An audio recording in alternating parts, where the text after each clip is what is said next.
Je te gêne? Donc le sphinx, c'est quoi? Tu sais Jocelyn? Tu saurais nous dire? Un monolithe. Un monolithe, ouais. Ah, ils ont rajouté des échafaudages.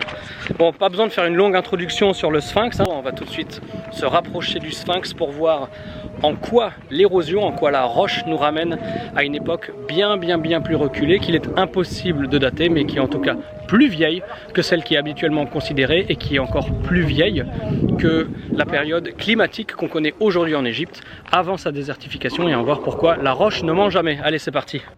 Outre la disproportion évidente entre la tête retaillée et le corps d'origine du sphinx, il y a un élément plus rarement abordé, à savoir la présence de la plus forte érosion sur les parties du corps du sphinx qui ont été les plus souvent ensevelies, et a fortiori les moins exposées.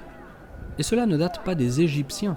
En effet, vers 1400 avant Jésus-Christ, Thoutmôsis IV fait un rêve qui donnera naissance à la stèle du songe de Thoutmôsis IV.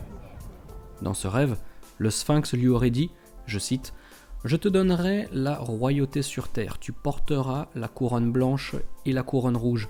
La terre t'appartiendra en sa longueur et sa largeur. Voilà que maintenant le sable du désert me tourmente, le sable au-dessus duquel j'étais autrefois. Aussi hâte-toi vers moi afin que tu puisses accomplir tout ce que je désire. » Autrement dit, s'il peut désensabler le sphinx, Thoutmôsis IV prendra le trône d'Égypte. Et le climat n'ayant pas changé entre 2500 et 1400 avant Jésus-Christ, climat en Égypte, la logique conduit à penser que si le sphinx était recouvert en moins 1400, il l'était tout autant 900 ans plus tôt. Peut-on donc décemment imaginer les Égyptiens tailler le sphinx sur un lieu aussi inhospitalier qu'il aurait requis une attention continue afin d'en éviter l'ensablement perpétuel ? C'est en tout cas ce que confirme Gaston Maspero. Égyptologue français et second directeur du musée égyptien du Caire, il écrit en 1886 que la 13e ligne de la stèle du sphinx comporte un cartouche de Képhren qui indiquerait les fouilles menées sous le règne du pharaon avant la fin de son règne, estimé vers 2480 avant Jésus-Christ. Nous pouvons en conclure la présence d'un sphinx déjà ensablé au temps de Képhren et ses prédécesseurs dynastiques. Ipso facto, le sphinx aurait été taillé avant la 4e dynastie, qui n'aurait fait qu'en hériter. Aussi, il suffit de se plonger sur l'érosion présente sur l'enceinte du sphinx pour constater une chose. L'érosion n'est pas horizontale, mais verticale. L'explication scientifique la plus solide nous vient du docteur Robert Schoch, professeur au Massachusetts Institute of Technology de Boston, le MIT dont la réputation mondiale n'est plus à faire. Ces travaux ont germé après la lecture de Schwaller de Lubitz, qui fut le premier à mentionner la présence d'érosion aquatique aux abords du sphinx dans son œuvre de 1961 intitulée « Le roi de la théocratie pharaonique ». Après avoir étudié le terrain, Dr Schoch nous dit ceci. Sur le corps du sphinx et sur les murs d'enceinte sont visibles de fortes traces d'érosion qui n'ont pu être créées que par des écoulements et précipitations d'eau. La région dans laquelle se trouve le sphinx est connue pour être aride depuis plus de 5000 ans. De plus, d'autres structures datées de l'Ancien Empire montrent, quant à elles, une érosion causée par le vent et le sable. J'en conclus que les parties les plus anciennes du sphinx remontent à une période plus reculée, estimée entre moins 5000 et moins 9000, durant laquelle le climat permettait à l'époque des chutes de pluie suffisantes pour créer cette érosion. Ah ça, ça peut aussi être Tefnut. Ouais. Ah ouais. Une des premières déesses, si ce n'est la première déesse, qui est tête de lionne avec le cercle solaire au-dessus de la tête.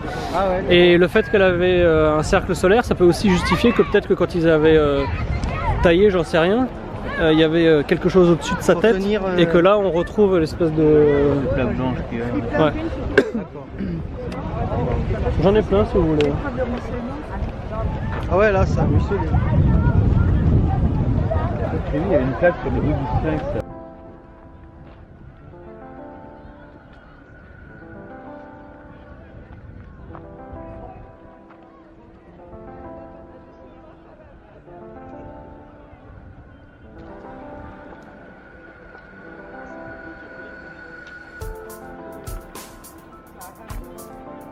Raviné, exactement.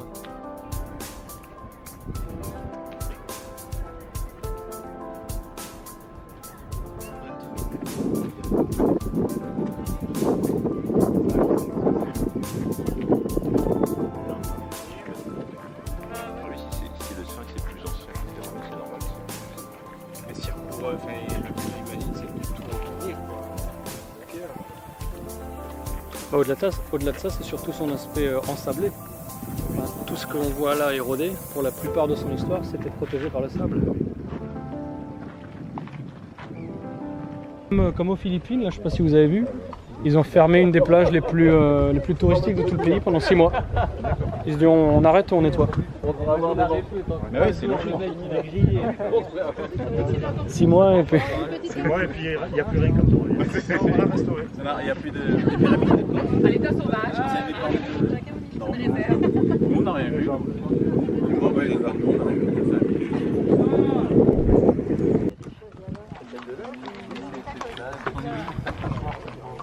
Comment ça, je suis en retard? Comment ça? On nous a cherché un moment, hein, quand même. On va s'arriver.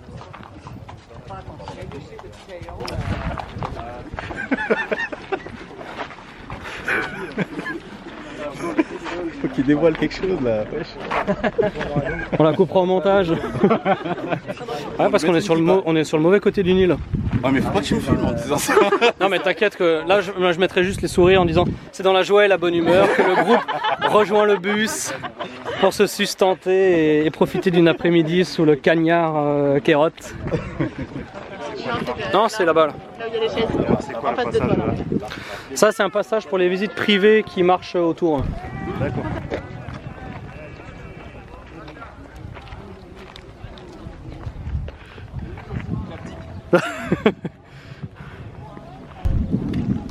Temple de la vallée du Sphinx.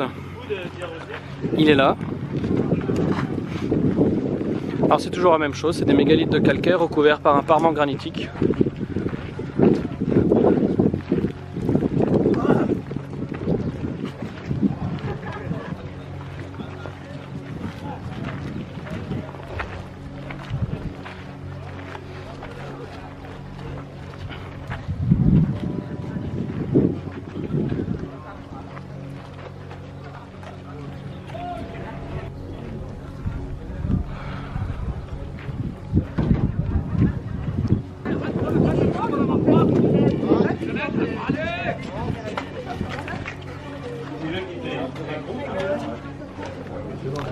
Le plus gros, ouais, c'est celui-là. Là.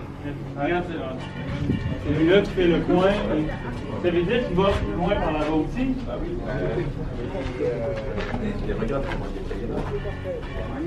Ah ouais, en plus.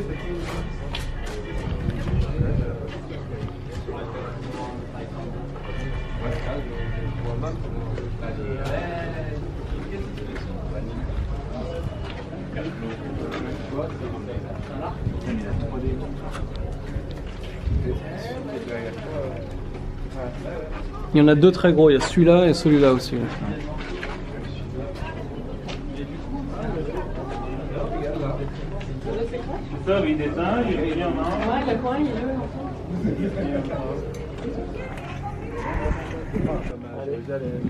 Ça m'a tourné.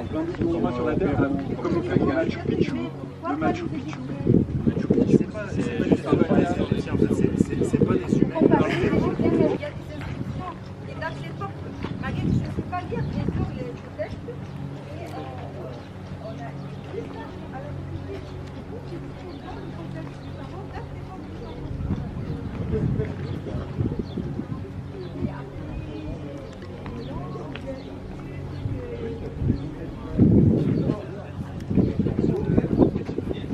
Vous pouvez rentrer, hein, vous donnez votre...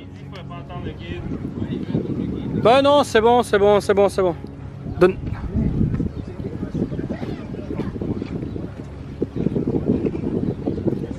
C'est un petit peu comme ce qu'on disait avant, les gars ils avaient ça sous la main et puis ils l'ont mis ici, il n'y a pas forcément de symbole, de raison derrière quoi. Par contre elle est bien lisse, tu vas voir. Elle est... Il y a des côtés qui sont lisses aussi, si t'en as une autre noire aussi. Comment sont les côtés? Non, ça c'est très brut. Celui-là est beaucoup plus lisse. Ouais.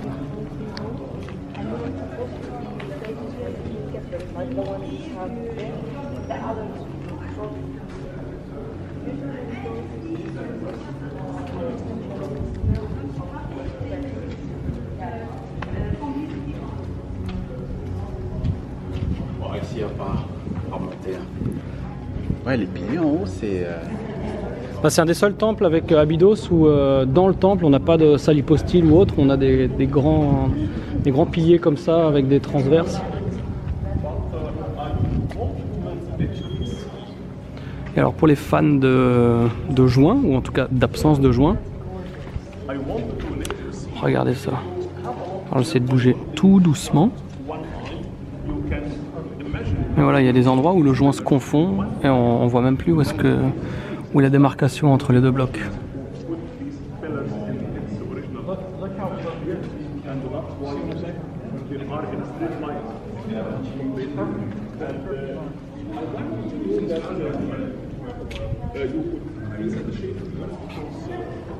Hop, on recule un petit peu pour l'échelle. Et après je vais vous montrer encore une petite chose rigolote et on va tous ensemble vers le Sphinx. La petite chose rigolote, c'est qu'à l'automne 2016, je l'ai peut-être dit dans d'autres vidéos, en fait, ils ont commencé à mettre des échafaudages et à, entre guillemets, colmater les joints que je viens de vous montrer. Et lorsque j'avais demandé aux ouvriers pourquoi est-ce qu'ils faisaient ça, et ben, ils ont tout simplement dit pour renforcer le temple, pour pas que ça bouge ou que ça s'effondre. Mais bon, voilà, je pense que j'ai pas besoin de compléter cette phrase pour comprendre à quel point c'est quand même ridicule de faire cette démarche. Alors je pense pas que, comme certains pourraient le penser, il y a qu'on cherche à cacher les joints ou autre pour ne pas voir l'aspect exceptionnel du travail des anciens. Donc il n'y a pas de viles intentions derrière, mais c'est simplement que voilà, on est un petit peu à côté de la plaque et on fait les choses sans trop comprendre. Parce que de toute évidence, si tout ça, ça n'a pas bougé depuis des millénaires, hein, même sans ciment, a priori, c'est pas demain à la veille que ça va beaucoup bouger.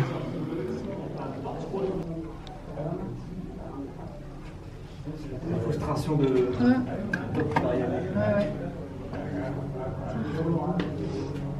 Ça donc c'est...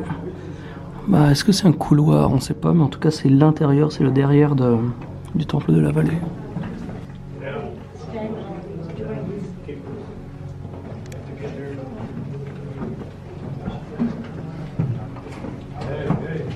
Voilà, j'espère que cette vidéo dédiée au Sphinx vous a plu.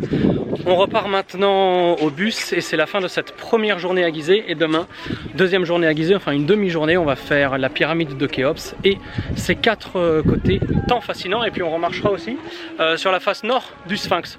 Donc voilà, comme d'hab, merci pour votre fidélité. N'hésitez pas à vous abonner, commentaires, likes, etc. Et puis moi je vous dis à très bientôt pour une nouvelle vidéo. Ciao, ciao!